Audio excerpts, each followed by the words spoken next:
What's going on, beautiful people?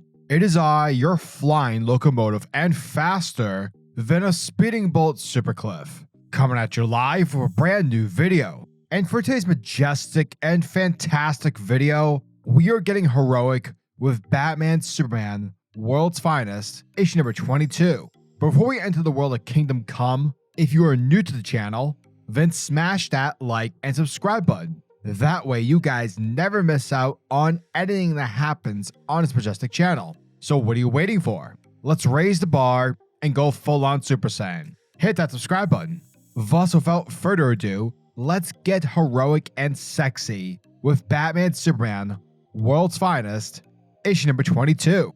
So our story begins on Earth 22 at Gog Citadel. And here we have Gog, with Thunderman alongside him addressing the heroes of Earth 22, or in other words, his slaves. Earth 22 Batman and Superman are given a mission here, folks. That being, of course, hunting down the two demons masquerading as Batman and Superman. From there, we switch things up and check in with the main DC Universe versions of Batman and Superman, where at the moment the heroes are severely outnumbered by a legion of heroes. Now remember, the Earth 22 heroes are hell-bent on taking down Batman and Superman because they're not aware of the multiverse. The idea of there being variants simply sounds insane. Now, despite the fact that the main Batman and Superman variants are fighting their butts off and are clearly unwilling to waver or admit defeat, the battle becomes too much for them to handle when magic users Satana and Etrigan the Demon show up to perform their magic against Superman. And with Batman eventually getting overwhelmed, the Earth 22 heroes capture Batman and Superman, and we see them take our heroes to the big boss himself, that being, of course, Gog.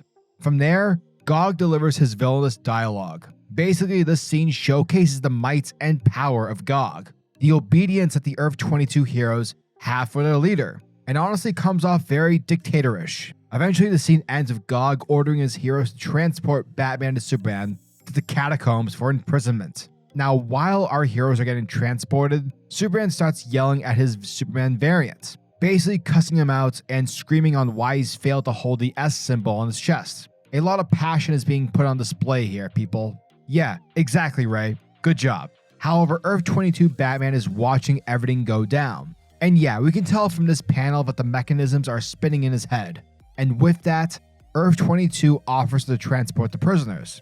From there, we are taken to the catacombs, where every single villain has been captured, whether it's villains like Two-Face, Bane, a random D-lister, or heck, an E-lister. Every villain in the DC Universe is shown to be behind bars. Now, while the two are being taken to their cells, Superman can't help but get the thought of Gog's throne out of his head. Apparently, the throne looks very similar, but he can't figure out as to why. Once the heroes are placed into their cells, we learn very quickly that the world's finest aren't alone, for we see a defeated, sickly-looking Metron. And fun fact, in case you didn't know, he's a new god, and he's the one who owns the Mobius chair, meaning Gog's throne is the Mobius chair, and that's why it looks so familiar. Now, before Metron explains the backstory as to why he's here, we switch back over to Thunderman and Gog, and here Gog is assuring Thunderman that what he's doing is worth the cost of what's about to happen. For it seems both Gog and Thunderman are colluding together, for they are planning to augment abilities in order to craft and become the key to the ultimate kingdom, for the Ascension must succeed. And with that, Gog uses his powers to transform Thunderman into the infamous supervillain. He transforms David into Magog. Picking back out with our characters, Metron provides us with a context as to what is exactly happening. Metron is from a world called New Genesis, and its sister world is that of Apocalypse, which of course is where Darkseid resides. Gog is from a place with similar attributes. Gog was once from a place called the Aldgren, a paradise known as the Third World. However, his world became bloody. Deities waged endless war. The planet became a butcher's den. Gog alone condemned the war, but instead of choosing a side, he was thereby exiled into the void. Eventually, in due time, the Third World destroyed itself, leaving in its wake two molten bodies. And over the eons, these two bodies became New Genesis and Apocalypse. Ooh. Eventually, Gog's endless fall landed him on primordial Earth. Eventually, as time waned, Metron came to learn about Gog, and the two of them became friends. But one day, Metron showed Gog the multiverse, basically the ins and the outs, and how the whole thing, works, along with Apocalypse and New Genesis. But from there, Gog, after taking in all the new information, became silent for 10,000 years. Eventually, the arrival of David is what moved Gog, and from there, after talking to Metron, asking if he could borrow the Mobius chair, Metron was like, no, and that's when Gog attacked him and took over. And ever since, Metron has been his prisoner. From there, our heroes are soon met with the arrival of Earth 22 Batman and Superman. And it turns out that after Batman delivered them to the prison, he went off to investigate David's story, to see if there was any truth to his claim of not knowing who Prime Earth Batman and Superman were. And having bugged Batman prior, the two of them heard everything, making it clear that our heroes were telling the truth, and thereby were not imposters. Now from there, Batman asks Metron what the Ascension is. The word Gog has been, constantly referring. Metron reveals that Gog plans to couple Dave's dimensional travel abilities with the power of the Mobius chair, thereby allowing him to not only push through cosmic walls that surround the multiverse, but to lead an army beyond the Speed Force wall and beyond the Bleed.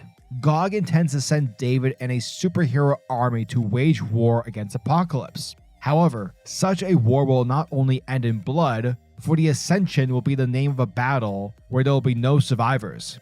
Gog is deliberately leading Earth 22's heroes on a suicide mission. And that, folks, was the end of Batman and Superman, World's Finest, issue number 22. And thank you guys for checking out my video, as it truly means the world to me. Once more, the combined efforts of writer Mark Waid and artist Dan Mora give us another smash hit in this epic series of World's Finest. Mark Waid shows us just how exactly a retcon is properly done within comics. And yes, I'm talking about the character of Gog. His origins being affiliated with New Genesis and Apocalypse is dope. But again, it's not that there's new lore that makes this retcon work. It's how Mark Waid manages it. Similar to Donny Cates' Venom, Waid doesn't change Kingdom Come or that of the DC Universe. He adds to it. New Genesis and Apocalypse still function the same way. Again, nothing changes, there's just additions to it. Sort of like a cake with extra frosting. Overall, I'm liking where this comic is going. I wonder if Waid had made David initially more likable. I wonder if we would feel, a sense of betrayal, like the way in which Obi-Wan and Anakin, have their fallout and how we sort of feel towards that. That's my only critique if I had one, but in general, this comic is awesome, and y'all should be definitely rereading it. It's the best thing DC has to offer. So yeah, as always, I'm your majestic sayer of words, SuperCliff, and if you guys are new to the channel, then do me a solid by smashing that like and subscribe button, and also the notification bell so you'll never miss out on an upload, and so you'll always be kept up to date with your favorite top tier comics happening in the comic book world. Now tell me, what are your thoughts and opinions on this issue? Are you guys excited for issue number 23? Let me know down in the comment section below. And until the next video, peace. Giggity goo.